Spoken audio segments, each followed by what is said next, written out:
Floyd! Floyd! I'll knock you out! He's sick, look at him. Welcome to the motherfucking relay. We're covering today's top boxing news. Ow! Okay, we'll start with this. Earlier today, Spain's own Jennifer Miranda, unbeaten up-and-comer, beat Teresa Elmengor by way of a unanimous decision in Madrid for what was a WBA interim title. In the featherweight division? The current reigning WBA full champion in possession of the full title is Amanda Serrano. But as we all know, Amanda's up there at 140 right now and en route to a Katie Taylor rematch. Thus, the full champion is not available at this time. And likely won't be. If Amanda wins and she beats Katie in the rematch, that could lead to a trilogy at 140. It's a bit hard to imagine that after Amanda has accomplished everything that she has accomplished, and she's been in the sport for this amount of time, that she's going to boil back down to 126 to defend her title against Jennifer Miranda? No. You ask yourself, well then why does she still have it? Why does she still have the WBA title, the WBO title? And it could be to keep her options open en route to the Katie Taylor fight. She's keeping those belts long enough that if she wins, then she'll vacate them, because I don't see her moving back down. No. And so unbeaten Jennifer Miranda from Spain is the newly crowned WBA interim champion. She's actually sporting a professional record of 12 wins with no losses and no draws, one knockout, but her box rec has not yet been updated. The fight she just had for a WBA interim title was not registered on BoxRec, likely because it's for a WBA title. For those that don't know, BoxRec and the WBA are going through a thing right now, and BoxRec doesn't recognize them or their belts. I don't know how long that's going to go on, but that's what's going on. So Jennifer Miranda already fought 2 times this year, not counting today. She fought once in January, then again in July. Currently ranked at number 1 by way of the WBA's ranked standings. And she's in a pole position to either be elevated to full WBA champion when the time comes, or fight for the newly vacated title. Fight against who? Well, ranked at number 2 is Germany's own Nina Menke, but Nina became IBF champion in her last fight, so that rules her out. Ranked at number 3 is the Dominican Republic's own Vivian Rodriguez, a fighter who we've talked about here on the channel once or twice, and I could see Jennifer having to fight Vivian for either the newly vacated title or in defense of it if she's elevated to champion. That either way, Jennifer might end up having to fight Vivian. So it looks. You've got France's own Lucia Budersa at number 4, America's own Tiara Brown at number 5, but Tiara, in all likelihood, she's going to end up fighting Skye Nicholson next, so that rules her out. Karis Artingstall. You want to pay attention to her. The United Kingdom's Karis Artingstall is the only one of these fighters that's with a major promotional outfit fighting on a major platform, Sky Sports in the UK. And you figure that if they make Jennifer Miranda an offer, she might fight Karis voluntarily. These other girls in the ranks don't have a major promotional outfit behind them, and thus they don't have the same resources as Karis. That Boxer, on behalf of Karis, might put forward the money to put her in that interim title fight, to put her on the path to become a full champion. And after that, you know who they'll target. They'll target Skye Nicholson, this division's WBC champion. I could see that happening as well. It's possible. That even though Vivian Rodriguez, based on the ranks, is closer to Jennifer Miranda than Karis, Karis has more money behind her, so she might be able to skip her. Skip Tiara Brown, skip Lucia Budersa, go straight into a Miranda fight. Because money talks and bullshit walks. Not goes. Jennifer Miranda is in line to become this division's next WBA champion in one way, shape, or form, or another. And if and when she does, that paints a target on her back. She's a good boxer, but she's in her late 30s. Juggling both a boxing and acting career, I think she's been in at least 3 movies in her native Spain. Renaissance woman. With big things on the horizon. Congratulations to her for advancing to a professional record of 12-0, but the real tests are just beginning. Men's junior middleweight news. Some of the reactions from the boxing world to Tim Tszyu's shock upset loss to Bakram Murtazaliev. During the fight, Terrence Crawford said Tim thought he had an easy one, took this dude lightly, and was worried about other fighters. Stop the fight. Former unified welterweight champion and alcoholic Errol Spence Jr. said, don't overlook anyone. Alicia Baumgartner said, get him out. It's been the same punch. The left hook. Tim couldn't stay out of the way of the left hook. Terrence Crawford said, it's over for Tim. George Cambodia, his countryman, he was less than gracious. He decided to take this as an opportunity to take a shot at Tim. He said, this game ain't easy. I hope Tim is physically okay. He's always been a good kid. Mainstream media, wake up. Maybe learn your lessons and stop writing bullshit every second of the day, blowing too much smoke. There's other great fighters in the country too. God bless everyone. What's that last part about? Tszyu got a lot of press, a lot of coverage in Australia. More than George, more than Jayo Pataya or Justice Huni or many other Australian fighters. That's why I said George took this as an opportunity to take a shot at Tim. What did you think George meant when he said that stuff? It doesn't seem that way at first, but that's what that was. He took a shot at that guy.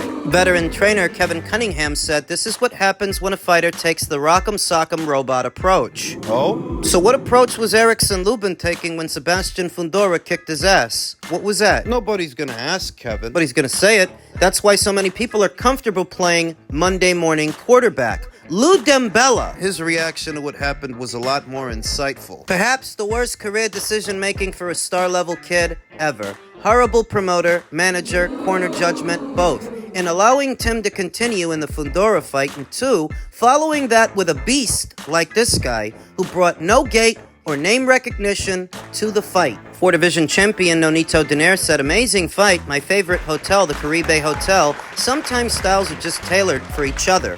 Tszyu has balls and wouldn't quit, but Bakram Murtazaliev definitely had the punch selection and was heavy-handed in this fight. Thank you to both warriors for an amazing fight. Veteran Mayweather towel boy Leonard Ellerby said, this is why you fight the fights. That's rich coming from him. This is why Gervonta doesn't fight the fights. Why the matchmaking is so soft? Because a guy that nobody's ever heard of, like a Bakram Murtazaliev, can come in and kick your star fighter's ass.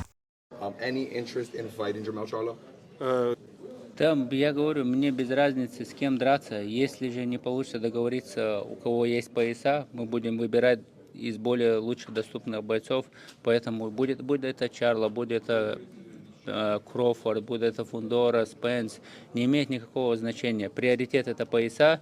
Если нету поясов, боев за пояса, то можем подраться хоть с кем. There was nothing surprising about what Bakram Murtazaliev said after the fight and who he would like to fight moving forward. The other champions like Terence Crawford, Sebastian Fundora, and if those fights aren't possible, he's open to fighting Spence or Jermell or whoever. No surprises. Though being honest with you, I don't think the vast majority of those fights are going to happen. If I'm being completely honest, I don't think any of those fights are going to happen.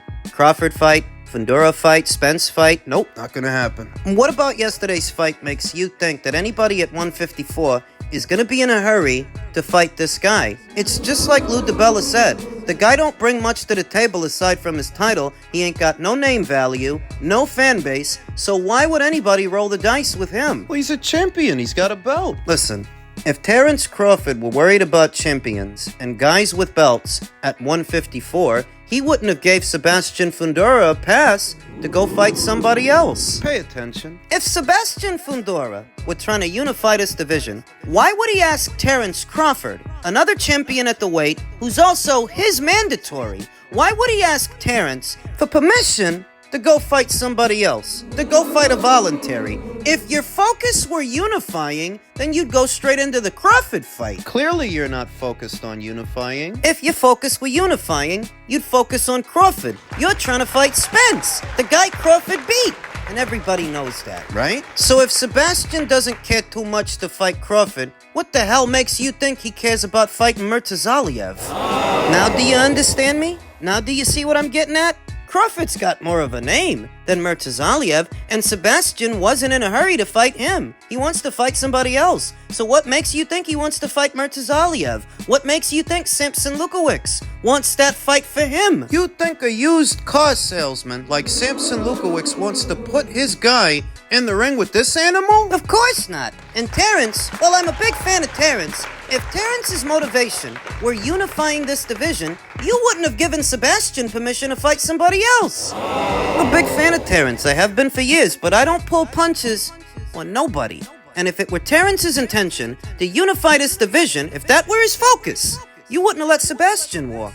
You would have at least made him cough up the WBO title. You could have. You didn't. If Terrence Crawford would have kept his foot on Sebastian Fundora's neck, Sebastian likely still wouldn't have fought him, but it would have costed him the brown belt. If it were Terrence's focus to unify this division, that's what would have happened, but that's what didn't happen. So if Terrence ain't focused on Sebastian, you think he's focused on Bakram? No. And this is what I'm getting at. Sebastian don't look like he's focused on picking up more belts. Neither does Terrence. Bakram mentioned Jermel Charlo. What's it been? 2 years since Jermel made 154? You get the sense he's gonna make that now? 2 years later when he's dropping down from 168? Don't forget, Jermel is the guy who made Bakram step-aside deal after step-aside deal after step-aside deal. He wasn't trying to fight him then. You get the sense he's trying to fight him now? He mentioned Errol Spence Jr., who if he comes back, he looks to be fighting Sebastian Fundora, and it'll be a miracle if he makes it past him. It'll be a miracle if that happens. If that fight even happens, Errol Spence Jr. is still coming off a loss to Terrence Crawford. He's been out for well over a year. By the time he comes back, it might actually be closer to 2. 2 years. He's sacked his career-long trainer, Derek James, and no new news is broken as to who's supposed to be training him moving forward. You've had over a year to hire somebody else, and you still haven't. You think he's gonna fight Bakram? He isn't. No. If I had to guess where Bakram Murtazaliev's next area of opportunity lies, it's not with any of them. It's at Riyadh season. It's at Saudi. Huh? Bakram Murtazaliev is a main events fighter. Main events? That's Kathy Duva. Kathy's a smart lady. She's been in the business a long time. Bakram is also managed by Igis Klimas, who works with Alexander Usyk and works with Vasil Lomachenko. He's a smart guy. You take Bakram Murtazaliev to Turkey El Al Sheikh, and you make a fight between Bakram and the winner of Bohachuk versus Madrimov. That's what you do. You want to make this guy some serious money? Some real money? You do that. Sergey Bohachuk and Israel Madrimov are going to be boxing later on this year on the undercard of Fury versus Usyk 2. The winner of the fight ain't necessarily nobody's mandatory. Not really. But for taking on a fight like that and winning a fight like that, a dangerous fight, whoever wins that fight, I think they've earned themselves a title shot. I think they would deserve one. And since nobody's going to be in a hurry to fight Bakram, they can make a fight between them. Between whoever wins that fight and Bakram Murtazaliev. It's a chance for everybody to fight on a big stage and make big money. Finally, in men's light heavyweight news, Anthony Yarde plots a future outside the ring while still chasing his own fighting dreams. Wants to try his hand at promotion. AY Promotions is a promotional company that I've launched. Yarde explained, if people weren't paying attention, it was at the Artur Beterbiev fight. When he fought Beterbiev in Wembley Arena last year, it's just something, again, dreams and aspirations of mine. As I'm growing, is to grow something to grow with me. You see so many fighters these days trying their hand at promotion with mixed results, mixed success. We've seen it in other fighters. Gervonta Davis has got it, Floyd Mayweather's got it, Canelo's got it. A lot of these big fighters have got it, so they can have more insight into the stuff that goes on in the background. Is it a build? However, and Yarde expects to focus on it more when he's no longer an active fighter. Definitely, he said. I compartmentalize things like that to focus on one thing at a time. So right now, I'm an active fighter. But again, my dreams and aspirations are to keep on going. There are lots of fighters calling themselves promoters these days, but very few of them actually are. He mentioned Gervonta Davis and his promotional company, GTD, that doesn't promote anything. They don't promote shit. When's the next GTD show? A card that Gervonta Davis put together and promoted. When's the last time that happened and when's going to be the next time? Unless he's just talking about his own fights that he doesn't promote, by the way. He's not at the helm of promotion. So like I said, there are lots of fighters running around saying they're going to try their hands at promotion, but very few of them do it. Anthony Yarde means to do it. Anthony Yarde, who said that's the main thing, hitting the nail on the head. It's activity, Yarde told Boxing Scene. On the eve of the Velkan's fight, he said, I'm not going to be one of those fighters whose career is defined by what the public want, because the public want what they want, and there's an end goal. But in between, I'm allowed to, and I'm going to, try my best to stay active. The only difference between now and years ago is everything is televised. I'm a television fighter. Someone like James Toney, if you look back and look at their records, look at the great Julio Cesar Chavez. They'd have a pay-per-view fight live on TV, and then 2 months later, while they're waiting, they'd have a fight off TV. Go and look at their records. You'll see they fought these massive fights, and then there was like 3 fights in between. You're like, what were those fights? Why hasn't that guy got much of a record? That's why them guys are legendary fighters. And I'm limited in experience in terms of, as an amateur, when I fought Kovalev and Beterbiev, they'd had hundreds of amateur fights. I had 12. Experience plays a part. Time being in the ring plays a part. Being comfortable in the ring,